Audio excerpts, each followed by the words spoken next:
Ô, Rafner, boa tarde, graça e paz. Para você, boa noite aí, né?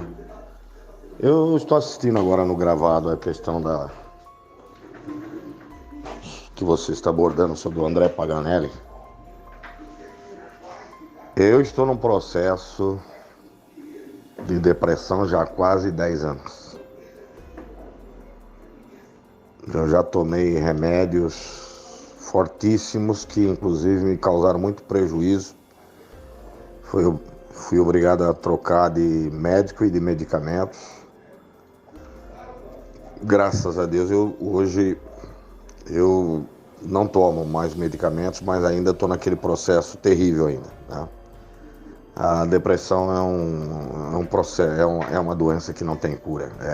É triste falar isso, mas é uma doença que não tem cura. Eu digo para você que a depressão é um negócio, sob o ponto de vista humano, inexplicável. Às vezes a coisa surge assim, do nada. Ou às vezes tem elementos que vão se acumulando durante. No meu caso foi o estresse como pastor. Foi estresse como pastor. De enfrentar divisões na igreja, pastores auxiliares se rebelando, né? Um pastor auxiliar se rebelou, levou a igreja para a justiça do trabalho, queria receber indenização. E isso foi acarretando uma dificuldade muito grande para mim, tendo que conviver com a igreja, pregar, ensinar e de tempo em tempo ter que ir na justiça do trabalho para ser interrogado, para responder perguntas, enfim. Até que chegou um ponto que depois que o caso foi resolvido, que a justiça deu ganho de causa para a igreja, né, porque ele não tinha base nenhuma, e mesmo porque pastor não é profissão, ele tomou uma lavada da juíza no dia da audiência final. A juíza disse para ele assim: acho que eu preciso ensinar para o senhor que pastor, padre é vocação e não é profissão, então o senhor não tem direito de fazer o que o senhor está fazendo com a igreja. Mas isso foi se acumulando, se acumulando, se acumulando. E o grande problema, Rafner, é a família. O grande problema é a família. Quando a família não consegue entender o que está acontecendo, é uma barra pesada. Quando a família, principalmente a mulher, se ela não conseguir entender o que está acontecendo, não aceitar o que está acontecendo, é uma barra pesada. Depois de muito tempo, a minha esposa percebeu o que estava acontecendo, né? Meus filhos também perceberam, porque aí viram que a coisa não era do jeito que eles pensavam, eles perceberam, aí eu precisei procurar o médico. Foi a primeira vez que eu me afastei do pastorado, né? O conselho me deu um tempo para tratar e foi até um tempo mais do que o limite do que a Constituição Presbiteriana permite. Mas eu vou dizer uma coisa para você: uma doença incurável. Não passa. Não passa. Eu creio que você já leu sobre a vida de Spurgeon, né? Sobre a vida de Spurgeon. A vida de Spurgeon foi uma vida quase que inteira debaixo de depressão. E eu vou te falar uma coisa aqui agora, um negócio, você como pastor vai saber. Não existe um lugar pior para se ter depressão do que dentro da própria igreja como pastor. Não é Deus, não é o Evangelho, não é Jesus Cristo. As pessoas, principalmente no meio presbiteriano e no meio batista. Você foi pastor da Assembleia de Deus, mas você não tem ideia a pressão que existe tanto no meio presbiteriano como no meio batista. De você, a insegurança que você vive como pastor, a insegurança que você tem. Você não tem segurança nenhuma. Você pode anoitecer pastor e amanhecer botando a mudança no caminhão, sem rumo, sem direção. E as pessoas muitas vezes até rindo da tua cara. É uma coisa que Eu tenho 2 cunhados que são pastores batistas. Então eu conheço o lado presbiteriano como pastor presbiteriano, mas conheço o lado batista como meus cunhados que são batistas.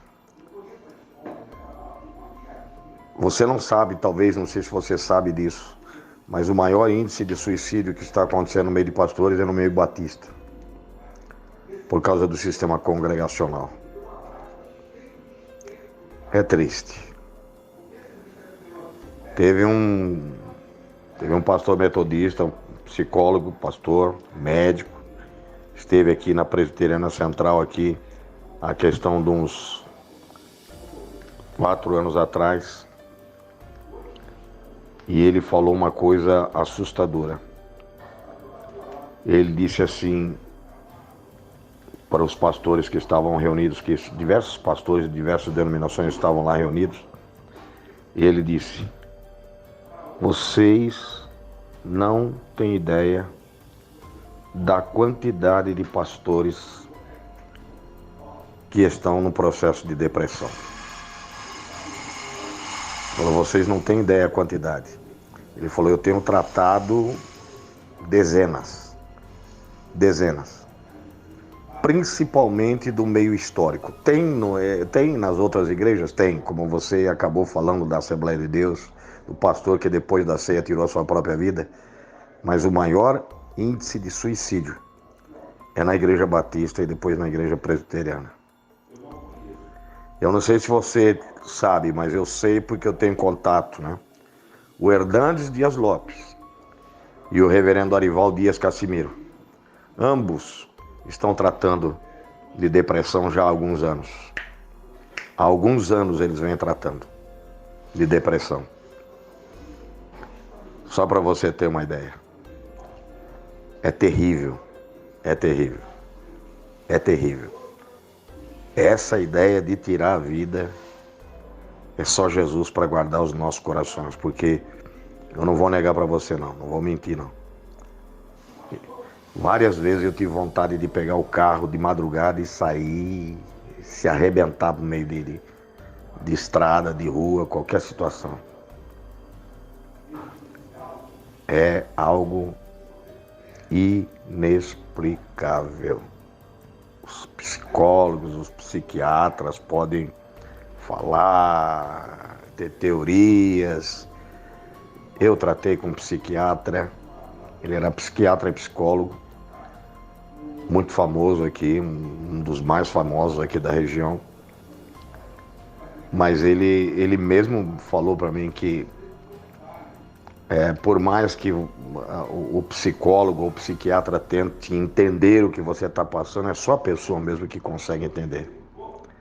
E eu vou te dizer uma coisa que o psiquiatra me falou há uns anos atrás, que você não tem ideia da quantidade de crianças e adolescentes que estão sofrendo com processo de depressão por causa da pressão dos pais. Aí ele explicou para mim o porquê que ele estava tratando. Inclusive ele estava abrindo, ele abriu uma clínica na cidade de Sorocaba só para tratar de adolescentes.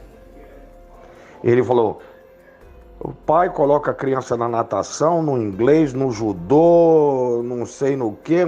Ele falou: a criança deixa de ser criança, uma carga insuportável em cima da criança. Chega uma hora que a criança pira. Ele chegou a falar para mim quando ele estava...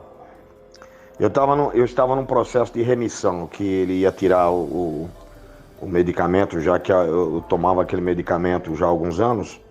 E eu estava num processo de chamada de remissão, em que ele vinha tirando paulativamente o remédio, até quando chegou um dia ele disse que ele ia suspender o medicamento e ele falou: você vai ter que lutar contra, você também tem que lutar contra esse estado de coisa.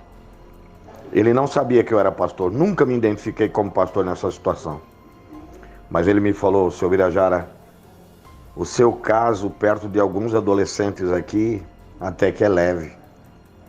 Ele falou isso para mim, que o meu caso, perto de alguns adolescentes que ele estava tratando, era leve. É uma coisa, Rafner. Eu vou falar, você sabe, aí você estava falando da sua tia, né? Só família que já passou por uma situação dessa, e que procurou compreender o que estava acontecendo é que sabe o que é essa doença, a depressão. Tem um comentário aí, se você procurar no chat desse aí, tem um comentário que eu dei uma resposta pro rapaz. Que o rapaz está falando que isso é falta de Deus, falta do pastor, falando que o pastor tem falta de Deus. Procure nos comentários que você vai achar aí, você vai ver. Camarada falando, inclusive eu negativei o comentário dele e tem uma resposta ali. Você vai ver a minha resposta ali. Ele julgando os pastores, achando que isso é uma coisa de falta de Deus, falta de temor de Deus. Enfim, essas coisas que você sabe que acontecem. Triste. Triste. Triste, muito triste essa questão do André Paganelli. Muito triste mesmo. Muito triste. Do meu conhecimento dos pastores batistas, né, eu tinha um outro também, que eu conhecia, pastor da primeira igreja batista de Mauá, também amigo nosso. Esse era amigo nosso. Ele pediu afastamento, pediu para a junta diaconal, pediu afastamento porque ele não estava mais conseguindo lidar com a situação. A família da mulher dele morava aqui em Sorocaba, numa chácara. Ele veio então para tentar, ele veio com a mulher, com os filhos, para tentar ver se conseguia conviver, tratar do assunto e tal. A esposa um dia foi para a igreja, ele não foi. Ele não foi para a igreja.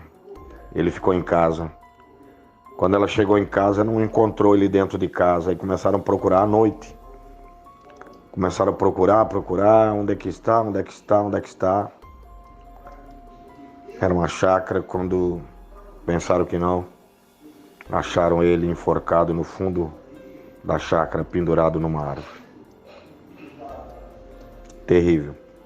Esse eu não vou citar nome porque ele foi extremamente conhecido, mas ele foi pastor de uma das igrejas de Ribeirão Preto. Inclusive meu cunhado substituiu ele nessa igreja em Ribeirão Preto. Eu lembro dessa época. E também ele foi pastor da primeira igreja batista de Mauá, na região do ABC. Foi pastor de uma prima da minha esposa e de uma prima minha lá em Mauá, na região do ABC. Terrível. Esta doença é uma doença inexplicável. Olha, eu pensei bem, eu vou falar o nome do pastor Batista, que eu falei que não ia falar o nome, para você, se você quiser averiguar essa história, é o pastor Lamarque, da primeira igreja batista de Mauá, lá na região do ABC.